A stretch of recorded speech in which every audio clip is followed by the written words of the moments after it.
سلام دوستان، در این درس درباره داتلنی پدیج سوشیستویتلنی که یکی از 6 پدیج یا به زبان خودمان بگوییم حالت مفعولی غیر مستقیم اسم ها در زبان روسی است صحبت میکنیم.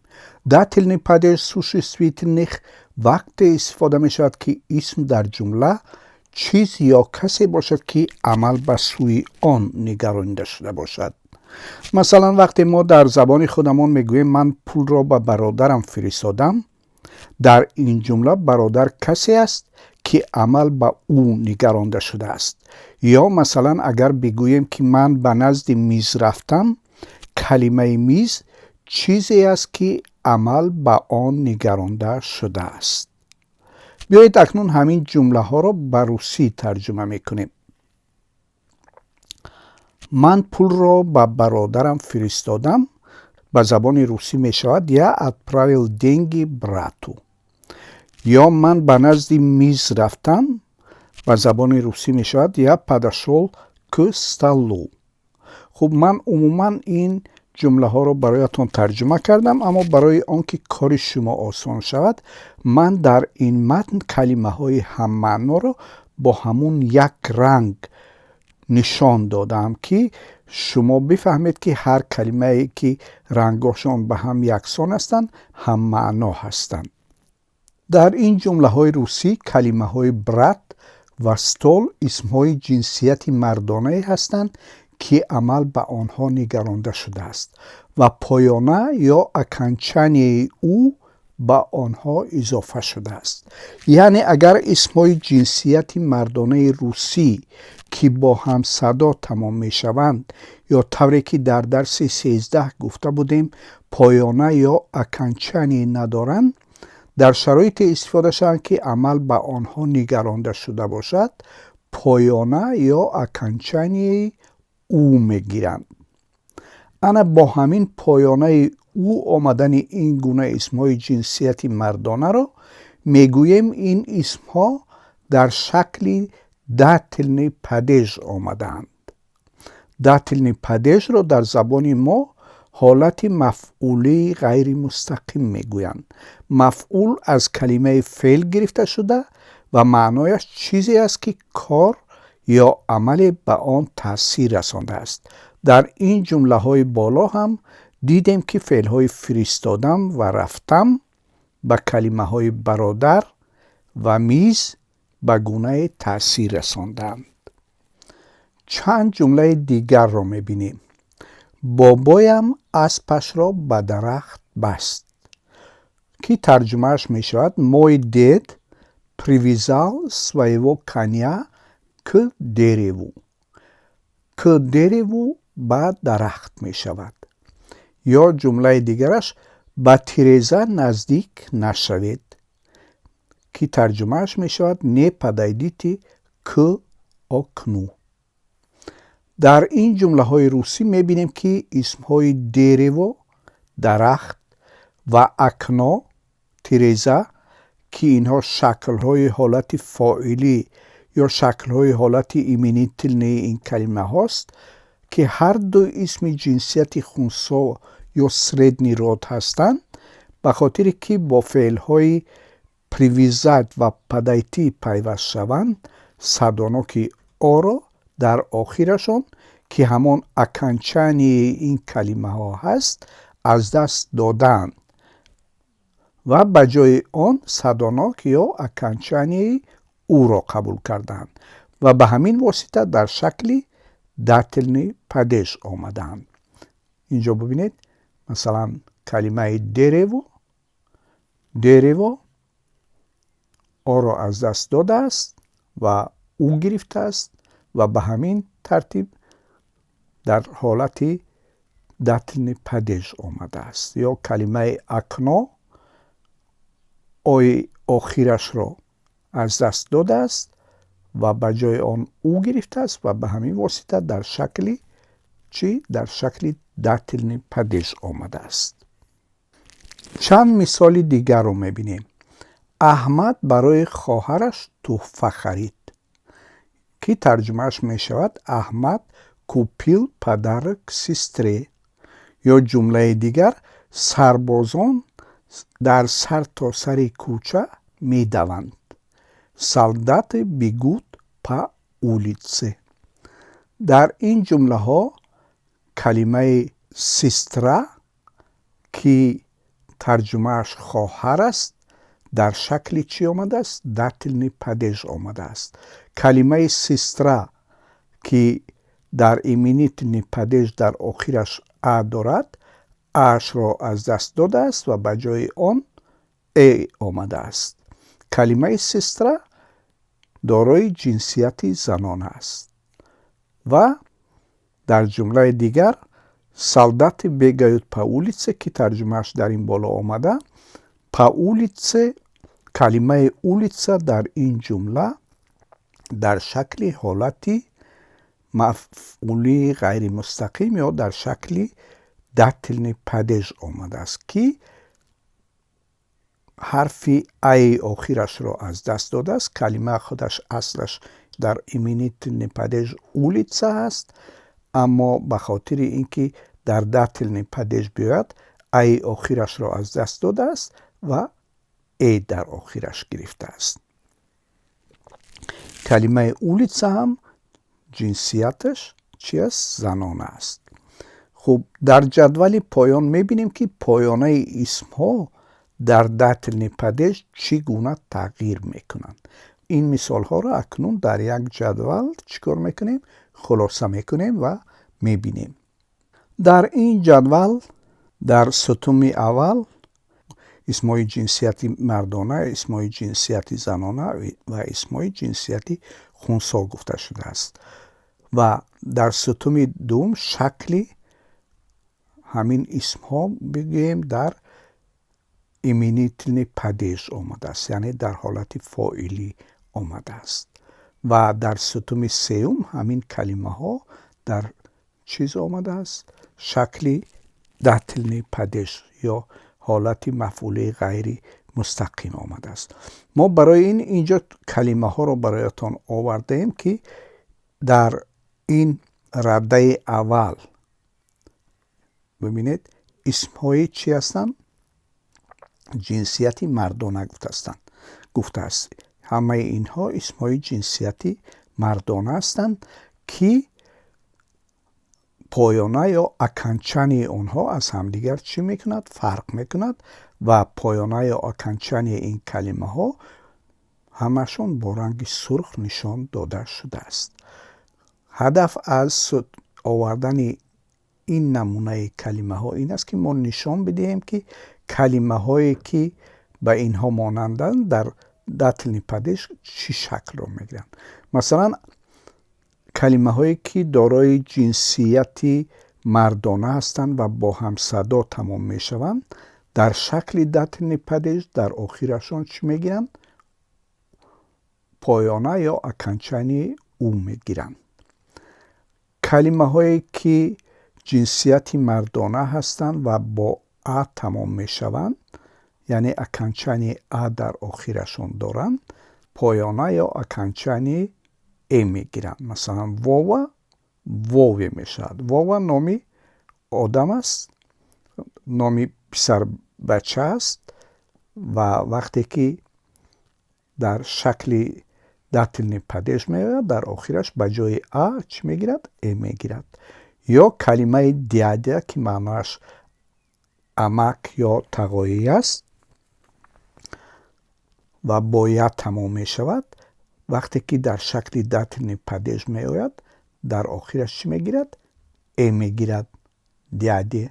گفتنی هستم که همه کلمه هایی که مثل دیاده باید تمام می شوند و دارای جنسیتی مردانه هستند در داتلنی پدیج مثل همین کلمه دیاده در آخرشون چی می گیرند؟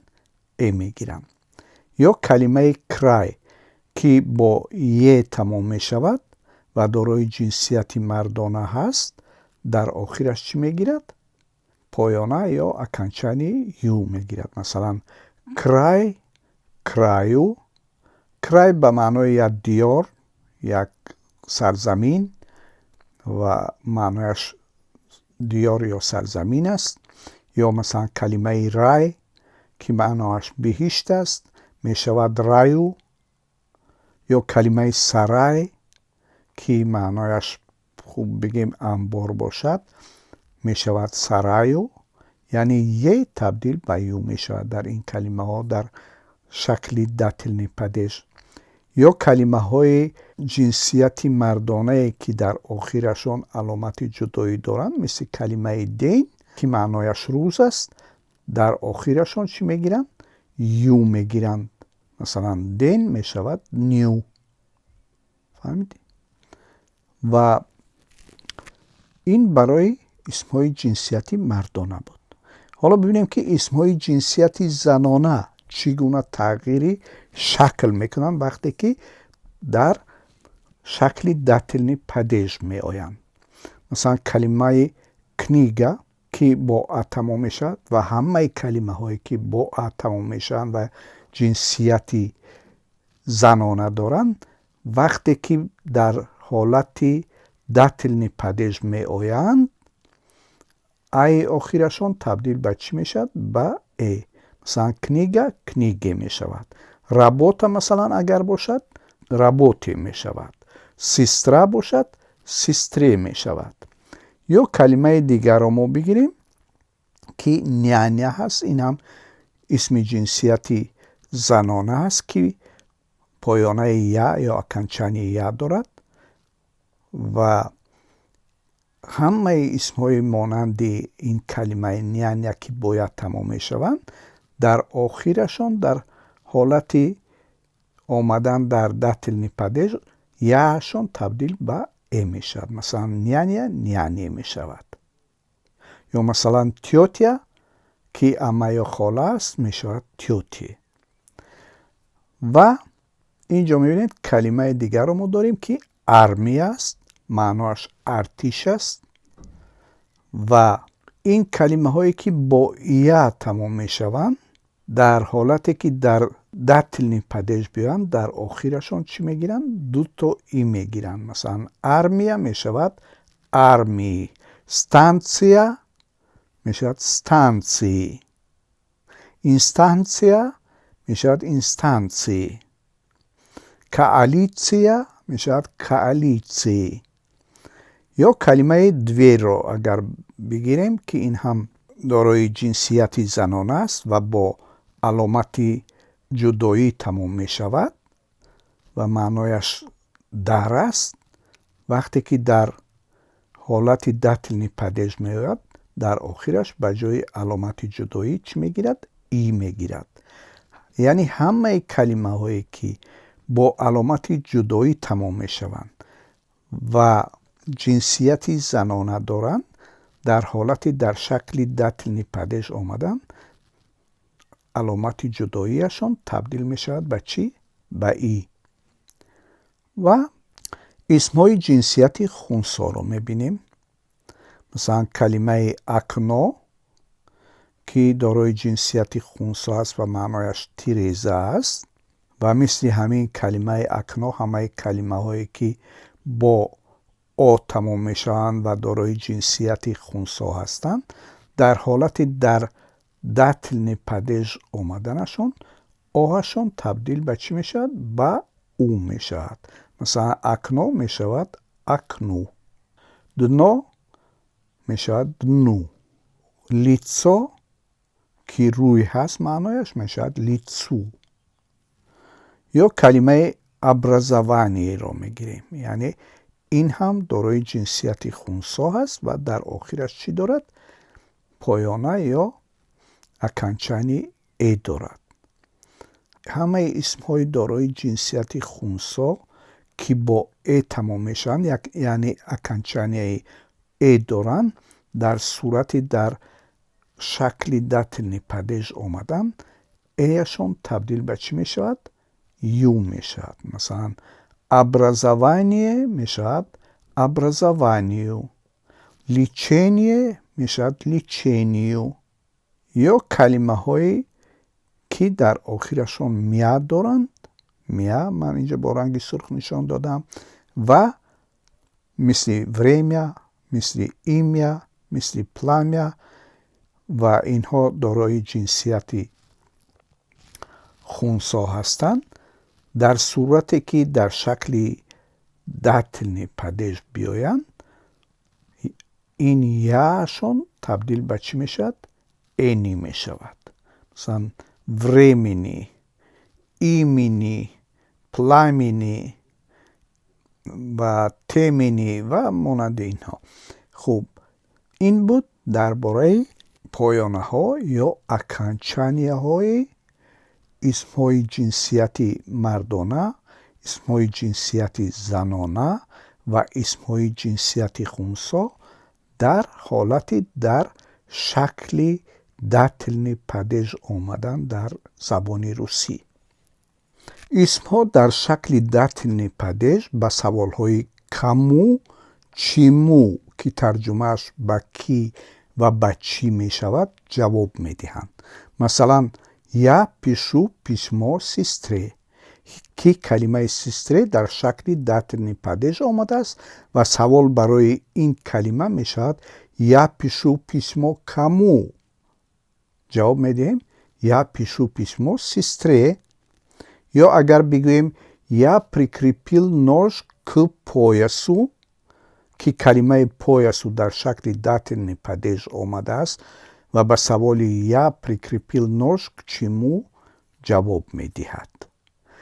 пешояндҳои маъмуле ки бо калимаҳо дар шакли датни падеж меоянд, пешояндҳои ке ва по ҳастанд, ки маънои ке ба ё ки ба сӯи ҳаст ва маънои по дар сартосари ё ки дар тамоми ё ки дар ҳамаи ҳаст. ва инҷо ман мисолҳоро баротон овардам, ки к другу, ки друг мешавад дӯст ва дар шакли датни падеж омадааст, ки поёнаи ӯ гирифтааст ва маънояш мешавад ба дӯст. к берегу, ин ҳам берег дар шакли датни падеж омадааст ва ӯ боз ҳам мегӯем поёнаи ё окончанияи ҳамин ин калима дар датни падеж аст. к берегу яъне ба сӯи чӣ? соҳил. берег соҳил аст маънояш. ё ки к подруге, масалан ба дӯст духтар, ки подруга дар шакли датни падеж омадааст ва подруге шудааст ва ҷинсияташ занона ҳаст. ё к ноге, ки ба по маънояш мешавад, ки бо пешоянди ке омадааст. ин ҳам дар шакли датни падеж омадааст. ё ки по телу, яъне дар тамоми бадан. ё по городу, дар тамоми шаҳр ё дар сартосари шаҳр. по стране, дар тамоми кишвар, дар ҳама ҷои кишвар. ё по дороге, ки дар саросари кӯча маънояш мешавад. ва ҳамаи инҳо дар шакли баъд аз ке ва по дар шакли датни падеж омадаанд ин калимаҳо. яъне агар баъд аз ҳамин ду пешоянд калимаҳо биёянд, дар шакли чӣ меоянд? дар шакли датни падеж меоянд.